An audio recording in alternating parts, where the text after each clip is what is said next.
A lot of what I'm trying to impart on people is the ability to make choices that teach, demystify where to go, how to get help, what to look for. So when I start with ice cream books, I look at either textbooks or ice cream books written by people who are obsessed with ice cream, Magoya or Dana Cree, who also happen to be chefs and do all these other things. So if there were people out there that I'm familiar with and I find out they're getting an obsession with gelato or ice cream or sorbet, then I know if they write a book about it, it's going to be really, really good.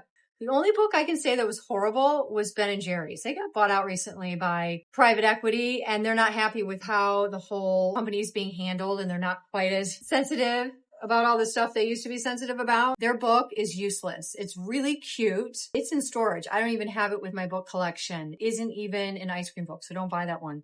This is Professional Baking, the 8th edition by Wayne Gisslen. This is a textbook that they assign for every baking and pastry arts program in the United States. While there's nothing here that's super, super new and refreshing and innovative, you can get a lot of foundational information under the frozen desserts section. These textbooks are great because they give you the full story.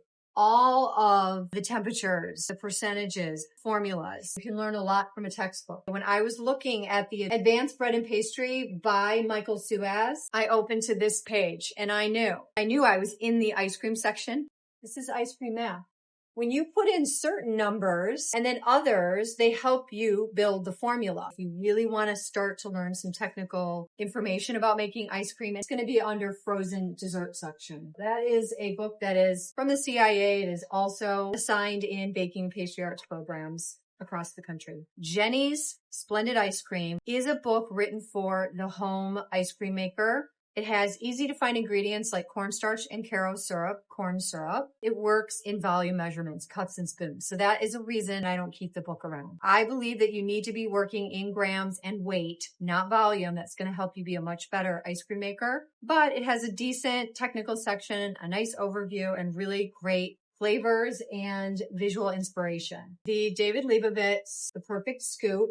This book is all egg yolks. They're cooked custard formulas. The technical section is an overview, very general, and it gives you weights and volumes and kind of goes back and forth, and it's not always consistent. I like that there are a lot of recipes and a lot of flavor inspiration. So if you're going to get a book, it's good. That's not my favorite. And then the Van Leeuwen Artisan Ice Cream. So you obviously can buy this ice cream at the store. It has a very clean label and they use egg yolks. It has a good technical section that's an overview.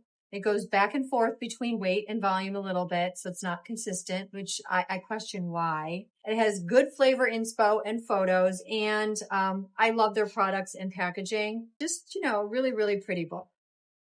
And then Salt and Straw. Salt and Straw is in Portland, Oregon. I'd always read about their ice cream. And so when we went out there a few years ago, I went and bought some, and they have these great cups that give you samplers. So you can get 6 different samples, which is wonderful and genius. If you get a book, I think it's really important to read the story. First of all, there's a lot of business information in here, how to run a business, a franchise, taking an artisan product and franchising it, which is very challenging. I think their base is the best. Their base is a salted base. And so instead of salting everything that goes into your ice cream, when you salt the base, it gives you this wonderful flavor that enhances everything else. And they use a certain kind of fleur de sel. But what I liked about this is they explained that when they started making their caramel ribboned ice cream, the next day, all the caramel would be at the bottom of the bucket. And so they kept doing it, couldn't figure it out, and they reached out to someone who could help them. That person said, when you add that much salt to your base, you're raising the freeze temperature, so you're slowing down how it freezes. So it takes longer to freeze, so that caramel is sinking. So what do? You look at your inclusions differently, and you cook the caramel to the point where it balances those two things out so that they don't sink to the bottom. On top of that, they do my favorite method of adding an inclusion is freckling. You take a little bit of oil, add it to melted chocolate, not chocolate chips, melted chocolate to make it flowy, and you add it in to your churning process at the very end. Instead of chocolate, which just does not melt and once it's frozen doesn't have a good texture with ice cream, if you've ever just added chocolate chips to ice cream, it's not pleasant. this makes it so that those freckles of chocolate just melt on the tongue. And I think that is one of the most revolutionary things. In here, the inclusions are everything from their gooey brownie, which is baked just a certain way so that it goes with the ice cream and it doesn't get too hard once it's frozen. With your inclusions, those are things you need to think about. I can't recommend this book enough. It's just very informational and it rounds out the knowledge. Francisco Magoya, I think that his work online is very popular, very visual. It's written a lot of books, but this is by Wiley Publishing, which means this is a textbook.